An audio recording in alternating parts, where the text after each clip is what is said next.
Thank you very much. May we call on now the world-renowned Filipino architect, the President of the Management of the Philippines, Architect Felino Palafox Jr. He graduated in Advanced Management Development Program for Real Estate at the Harvard University in Cambridge, Massachusetts. Thank you, Marita. Thank you to the GUSI Peace Prize Foundation, Ambassador GUSI, Dr. GUSI, and the awards committee. I was pleasantly surprised and humbled and honored and grateful to be in a group of very distinguished people all over the world. In 2006, I was given a similar award in New York for doing some work for peace through architecture. It's not in my city. There was a big earthquake in Bangladesh, and we're asked to help in the reconstruction with funding from Buddhists from Taiwan for the Muslim children of Iran, and they hired us Filipino architects from the Philippines to design the work. And after the tsunami, again, Interfaith Interreligious Universal from different states commissioned us to do the work for the reconstruction of some settlements in Sri Lanka and Indonesia. And for that, I was given a similar award, Ambassador of Peace to Architecture in New York. And in that conversation, it just came to the top of my mind.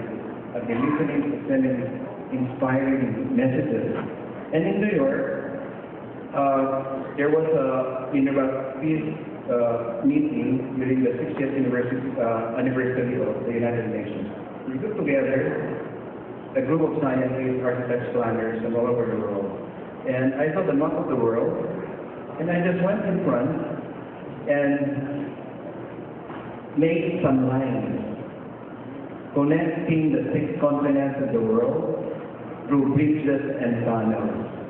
And some people thought I was crazy, and some scientists, engineers, architects, planners from North America, the US, China, Japan, Russia, Europe, they all came forward and started calculating back of the envelope calculations.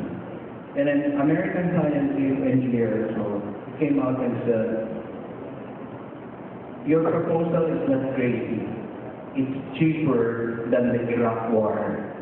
I just remembered it just now. So it means peace is cheaper than war. And then a 2 years ago, I chaired a Global Peace Association, Universal, Buddhist, Muslim, Jewish, Catholics, Protestants came together in the Manila Hotel. A few weeks after the massacre in Mindanao, we did not invite any politicians, just interfaith.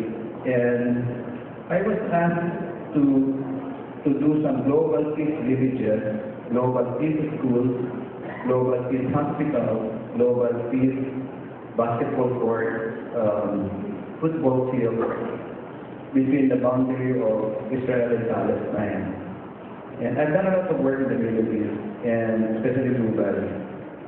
And I suggested that I've been doing work for almost 40 years all over the world. It's about time to help my country. And I suggested that we do these global peace villages at the boundary of Muslim Mindanao and Christian Mindanao. This has not been in the media, but we're quietly working on it. And mind you, we have donations of land, donations from all over the world, from all faiths. Any interfaith, interreligious might be one way of addressing peace. And back to my architecture, a lot of things have been written about our commercial architecture, high-rise buildings, mixed-use development, shopping malls, golf course communities, and so on. But not much has been written about our patriotic architecture, I call them, democratic architecture, architecture for humanity. We're doing a lot of work very quietly for the poorest of the poor, for urban poor, the informal sector. 2 years ago, I was a guest speaker in Mumbai, India, for the remaking of Mumbai. And the informal sector are usually not the beneficiaries of urban planning or architecture, and they're a larger part of especially megacities. Metro Manila is number 12 megacity in the world, and we're growing 60% per hour. Delhi is only 47% per hour. The challenge we have, which I tell even my fellow architect partners in the office, we must approach this with the threefold bottom line. Like people first, or social equity, then planet Earth, the environment, then profit and economic growth. And I'd like to add patriotism. And our awardee from Thailand spoke about corruption. Not many people want to talk about it, like an elephant in the room. I spent 4 years in my life in the seminary, and the word corruption comes from the two Latin words, cor, the heart, and rapture, to break the heart. So countries with corruption are broken-hearted societies. I think it's universal also. And architecture, urban planning are universal art, science, technology, and so on. So hopefully, with our gut-given talent, using our profession, I've learned from more than 800 projects in 35 countries. My mentors are my own clients. My mentors are the beneficiaries of the plans we do. And if we do allow the plan, we think also of the sufferers in case we do allow the plan. And hopefully, with I'll be challenged some more, and maybe all of us laureates awarded, that with these awards from the GUSI Peace Prize, we'll be challenged some more to plan progress, develop opportunities, especially for the poorest of the poor. Mabuhay, welcome to the city.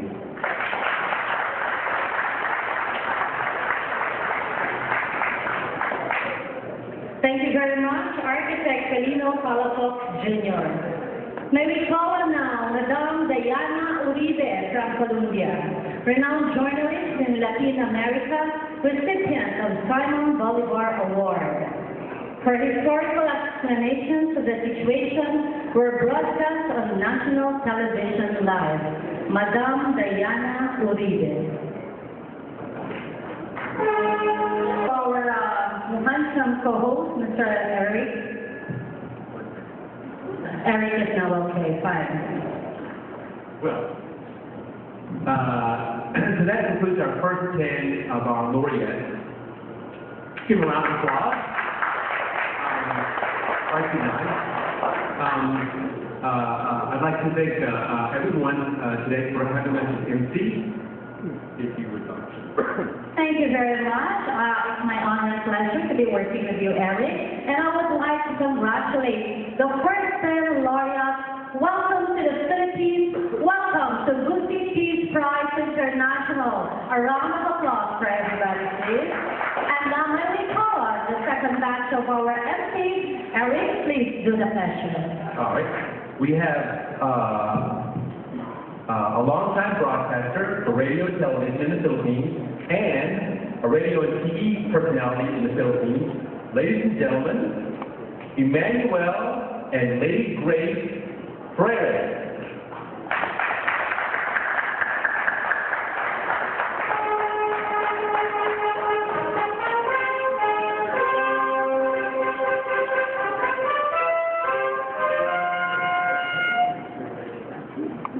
Thank you very much, Mr. Eric McCain, who came all the way from New York City. Let's give them a big hand. And our very own Miss Marisa Del Mar, who is the host of the television program Buhay OFW on Channel 5, and former beauty queen herself, Miss Pacific. Let's give her a big hand.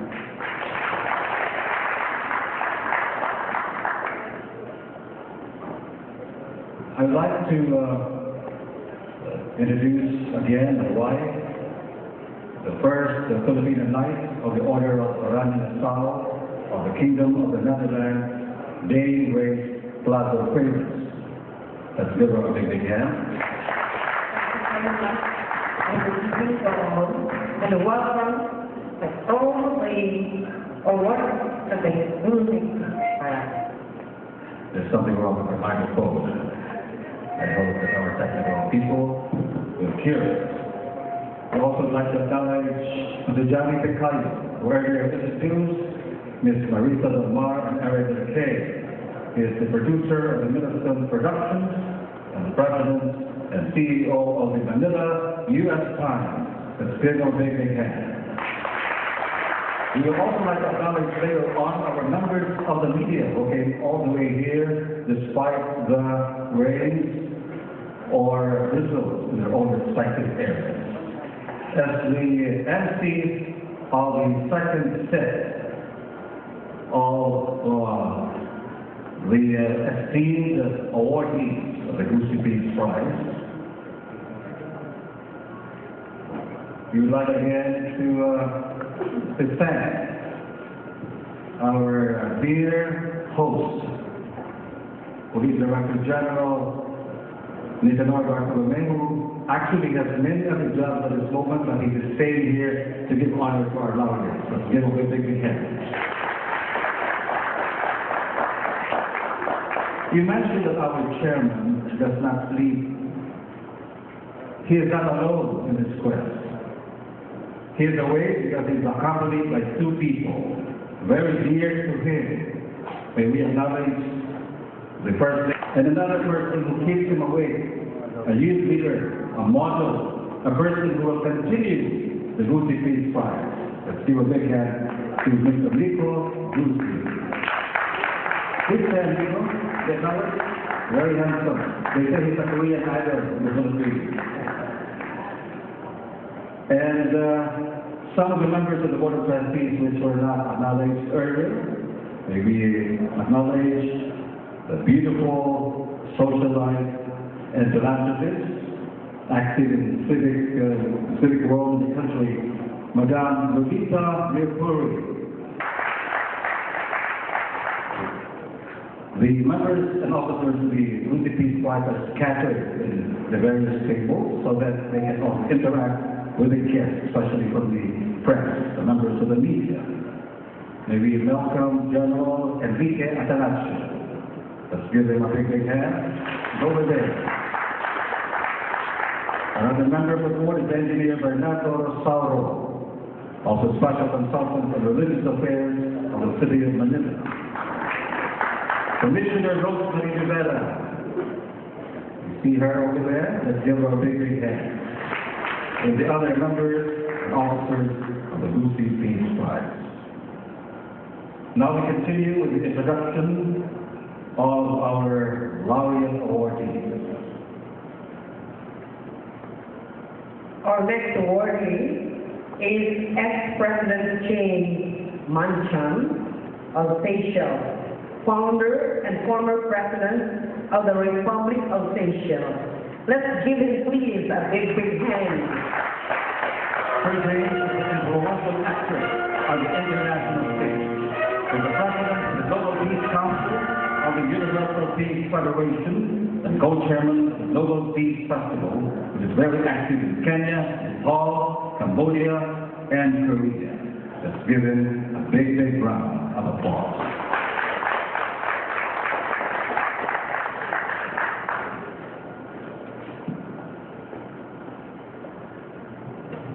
Ambassador Harry GUSI, Mr. David GUSI, fellow laureates, very distinguished guests, ladies and gentlemen.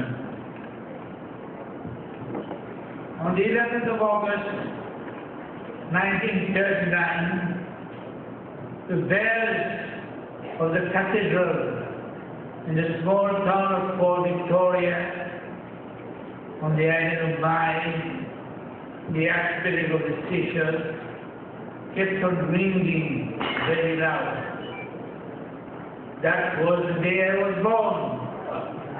And my mother thought that the bells were ringing to announce my arrival in this world. It is now 72 years ago and we are